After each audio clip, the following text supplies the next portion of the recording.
I just want to start by obviously saying how thankful and grateful I am to be back into the Big Ten and a part of this, to be representing the University of Wisconsin, our football program, and most importantly, this football team that we have today. It's been, I think, 8 months now, 8 months since I've moved to Madison, and I can tell you that everything involved in what I've done in the last 8 months has exceeded my expectations. And I know I went into it a little bit blind, not knowing all things about Madison and all things about Wisconsin, but I'm talking about from the community, the city, um, the campus, the actual university. I mean, all those things in the 8 months, I've realized and recognized an incredible amount of amazing things that I had no idea about. But I think more than anything, over the last 8 months, recognizing and seeing and witnessing the culture of young men that we have within our program by far exceeds anything else that I've learned. And for that, I must give a lot of recognition to those that have come before me, and to kind of just recognize Coach Alvarez, to Coach Bielema, to Coach Leonard, and Coach Christ. The foundation that those guys had laid and had built over time, over the last 20 some years, is really evident, and it's deep rooted. And to them, I owe a lot for what it is that I'm walking into. So for that first month for me, it really was about recognizing and seeing all the things that had gone on over the last 20 some years. So it wasn't like come in that first month and just blow things up and make a splash. As we know, it was the time of bull prep. And I think maybe it was a little bit unique to go in to say, hey, I want to coach and be a part of this bowl preparation and all that's going on. But it was really because I knew there were so many amazing things that had been done before me that I had to recognize.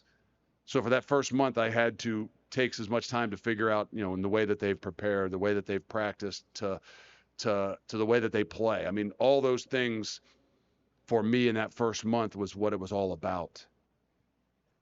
And then moving forward in the last 7 months, it's all about our ability to embrace what it is that they've done there and what has been laid before us, to recognize the amazing things and to have a way to enhance them, but then also to implement the things that we know it's going to take to continue to move our program in this football team to the next level. And so to me, that's what the last 7 months have been all about. And I can say now we're less than 1 week away from actually putting that to the test, right? We will find out in less than a week, what that trust, love, and respect that we emphasize within our locker room, what it really looks like. How deep rooted is it really when all of a sudden we begin to do what we came here to do, right? Prepare to play for championships. And that's what's exciting for me. That's what's exciting, is to recognize this opportunity that's in front of us, how close it is, and now to put your, culture and things to a test with all the things that come with camp and the season, right? The human elements, the preparation, the playing time, the winning of games. That's when you find out what you really got. So I think I'll just start off by answering a question that I know I've been asked so many times in the last 7 months, and I've already been asked it today. The question that comes down to, hey, define what success looks like in year one, and what are your expectations, right? I mean, it's the pretty common thing. I'll probably take away most questions, right?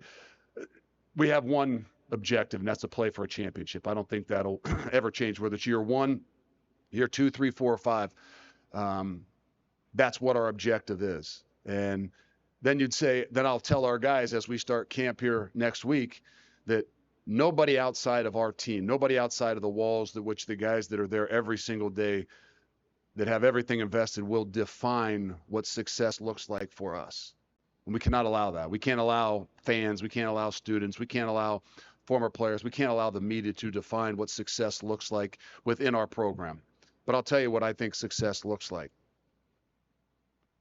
Success looks like, to me, when you play your best ball at the end of the year. When you play your best ball at the end of the year, you have an opportunity, and we will have an opportunity to play for a championship. But what does playing your best ball at the end of the year take?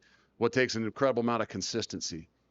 and in year one, and with new offenses and there's a lot of things that have to be done. So the consistency, the ability to grow, right? To grow as individuals, to grow as players, to grow as a team is really critical in how the development will happen. And then our ability to handle adversity, which every one of us know, whether it's the start of camp or the start of the season, you're going to, no matter how your season is going, encounter adversity. That's the beauty of this game. How we handle that, how we have the ability to grow, how we have the ability to come together, the way that which we play in those last month of the season will really help me and our program define what it looks like and what it is as we move forward. So we've got three great young players with us here today, representing our program. It's quite unique that we've got a fifth-year guy, we've got a third-year guy, and we've got a first-year guy. And they epitomize all things it means to be a Badger. And I say that because even the first-year guy has embraced all the things just like I have. So first we have our running back, Braylon Allen, who's in his third year. He's from Fond du Lac, Wisconsin. We have Muma John Mehta, who's a fifth-year graduate linebacker for us, who's from Illinois. And then we have Tanner Mordecai, who is obviously a graduate senior from Waco, Texas. Three great individuals that give a depiction of our entire program. And you'd say a first-year guy gives a depiction of your program. Yeah, we've got a lot of first-year guys within our program, whether they're players or they're coaches.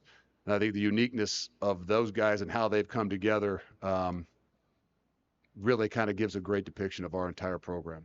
So I'll open it up for questions. All right, please get your hands up so we can get the mic to you.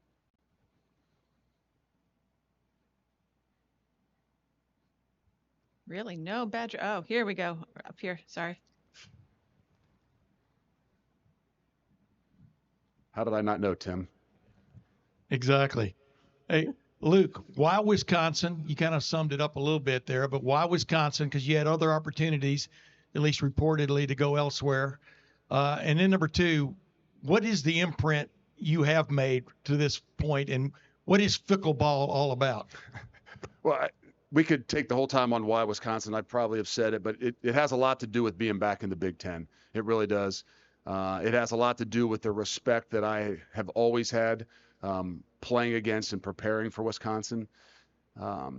Understanding and recognizing what I assumed the culture was like from afar, felt like something that would be really, really in my wheelhouse. And that's why I said that it's exceeded my expectations, just in the way that I believe I fit and we fit in the things that we want to be able to do. But I think there's quite a uniqueness when you put the family involved in it as well. And that has a big part of it. Timing has a lot to do with that, but then the ability for my family, our families, the people that have come with us that, to do it as they want to do it and be able to do it with their own kids as well. And then whatever you want to call Fickell, it's not about me. Hopefully we all will understand that. It's about the way we can do things together. And I think what the ball will look like from us is it doesn't matter whether it's running or throwing the ball. It doesn't matter whether it's four wides or packed back in there like maybe the traditional style, whether it's a 3 down or a 4 down. What it looks like is the ability for guys to do things together, the ability to feed off of one another, the ability to ultimately, this is a game about toughness and your ability to be physical up front, your ability to win ball games in the fourth quarter. That has a lot to do with a mentality. That has a lot to do with not just how you play the game, but how you train in the game. So I think all those things together was one of the things from afar that I felt like could fit and be a really good natural fit for me walking in the door. And that's what I said. I've been not pleasantly surprised, but I've been really impressed with all things that I didn't know. Hey, Luke. We're going to stay over here to our left. Jimmy Watkins, Cleveland.com. We haven't seen it yet, but the quarterback that you grabbed from the portal and the offensive coordinator you hired, it seems like you might be changing what has been the philosophy at Wisconsin. Why do that? Why not? I think to the naked eye, to the normal fan, to the kids on campus, to whoever, I mean, I think you're going to see, it's going to look different. There's no doubt, whether it's, 2 tight ends, 3 tight ends, 2 backs in there that maybe the tradition of what Wisconsin has been and been really successful with, to the ability of being able to spread things out a little bit more. I don't think that it was anything to do with, hey, let's change what it is that they've done and been really good at, and let's bring in somebody that's going to do something different. It's more about people. And obviously I learned that growing up in the Midwest and from a great former coach as well. It's about people. And when you get the right people together, they understand, regardless of who they are labeled to be, whether they're a ground and pound guy, whether they're an air raid guy, what is the core values to the things that you do? And it might look different, but deep down as you dive into it, it's still going to be about the guys up front. It's still going to be about physicality. It's still going to be about controlling and winning the lines of scrimmage, whether it's offensively or defensively. But the thing that I loved about this opportunity in particular was they never asked about that. It wasn't like, well, what are you going to change, or what aren't you going to change, or this is what. No, it's, we believe in you as a person. We believe in you as a coach, and we believe that you'll do what's best to continue to grow our program and move us forward. And so I give a lot of credit to obviously Chris McIntosh, who believed that, and the people that are around us, that we'll figure out what exactly it will look like as we continue to grow, but the core values won't change. Okay, and we have one final question here to our left. Hey, Coach. Steve Hellwagon, Bucknuts 24/7. Congrats on Thanks, getting to Steve. the Big Ten. My question: you played for John Cooper, Jim Haycock at Ohio State. Worked with Jim Haycock, and then obviously Jim Tressel, Urban Meyer. Just how did all these different coaches impact and mold you, and what have you borrowed maybe from each of them? And to kind of, I mean, you're 20 years into this as a college coach, and a few years now as a head coach. What have you borrowed from all the people that were your influences? Borrowed, stole, became a part of. They're all those things. And I think that those opportunities, those situations have all shaped me. Like I was very fortunate to be in one place for a very long time, but really be with 3 Hall of Fame coaches, from Coach Coop, who I played for, to Coach Tressel, to Coach Meyer. 3 Hall of Fame coaches that have done it in many different ways. And that's probably the greatest thing that I learned, that there are many different ways to do this. There are many different ways to lead. There are many different ways to win and to grow a program. But it's got to be you. It's got to be authentic, and it's got to be consistent in all those things. And taking things from each and every one of those guys that I was fortunate enough to spend a lot of time with, whether it was 5 years, 6 years, 10 years, and 5 years. I mean, that's a lot of experience. But